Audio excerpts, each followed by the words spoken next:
More than 5 weeks ago, the $2 trillion coronavirus relief package was signed into law by the president.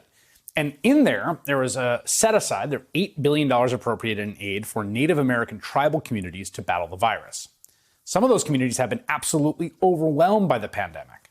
As of Sunday, the Navajo Nation had a rate of 46 deaths per 100,000 people, which is a higher coronavirus death rate than every state in the country except New York, New Jersey, Connecticut, and Massachusetts. Now, up until yesterday, $0 of the $8 billion had actually been released and dispersed to help those communities. Then today, a little more than half of the $8 billion was released, although they are still waiting on the rest of that money with no explanation of when it will be given out in full. Joining me now to talk about what exactly is going on, Congresswoman Deb Haaland. She's a Democrat in New Mexico, one of the two first Native American women to serve in the House.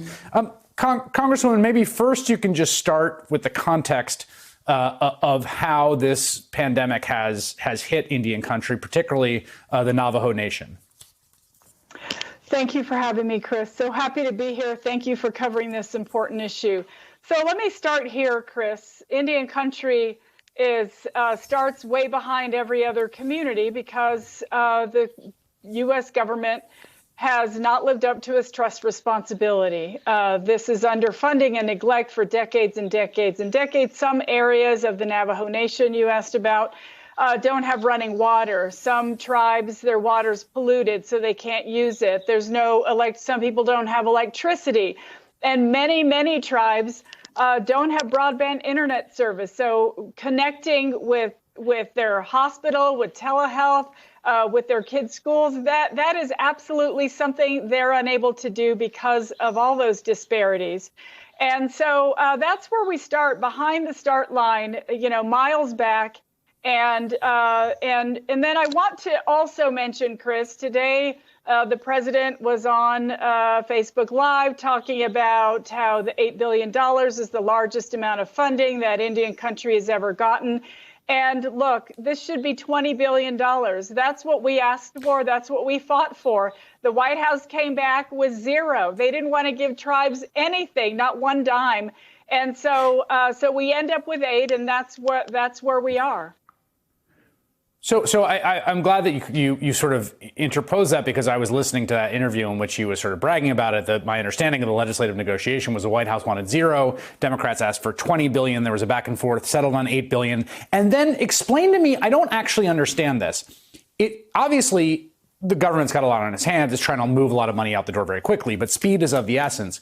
40 days go by, 39 days, and none of that money ends up with tribal communities? I don't understand that. So the Treasury needs to do a formula, which it sounds like they came up with a formula today.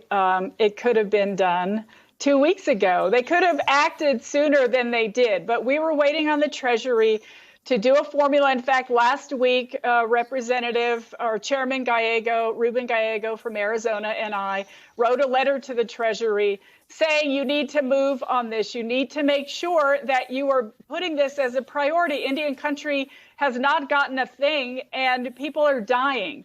And so they finally come out with a formula today, but there's no timeline yet. And quite frankly, it's pretty easy for me to just get on my phone and call tribal leaders and ask them if they've gotten any funding at all.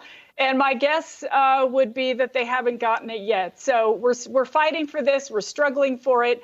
As you mentioned, there are high rates of the virus infecting Indian country. And there's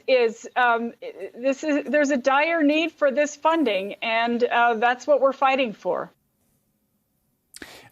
I know that those, particularly Navajo Nation, but other parts of Indian country have had a very difficult time for some of the reasons you talked about, both in terms of socioeconomic conditions prior to the virus and then the virus particularly, and fighting it. What is the sort of status of that fight right now, and the status of policy in Indian country for dealing with it?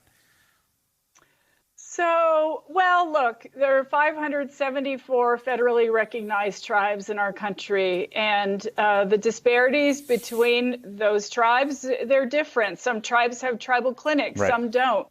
Some are close to an Indian Health Service facility, some are not. Some live in very rural communities, and as I said, they don't have, they can't even connect with anyone.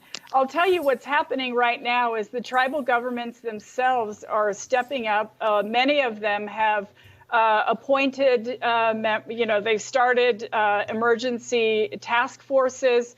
I know the Indian Affairs Department here in New Mexico, it's a state department, has stepped up to work with tribes. Everyone's doing what they can. Tonight I had a Facebook Live with an organizer for a nonprofit organization that delivers food boxes to tribal families, and the need is dire. So where the Trump administration should have gotten this funding to tribes weeks ago, nonprofit organizations have stepped up to make sure that people have water and food, and it's shameful, quite frankly. Congresswoman Deb Haaland in Albuquerque, New Mexico. I have to say, Congresswoman, as we go through the various people we talk to in quarantine these times, the beautiful Albuquerque light playing on the background of your house makes Albuquerque, New Mexico look like the best place in the world to be right now. So thank you for taking a little time to talk to us. Thank you.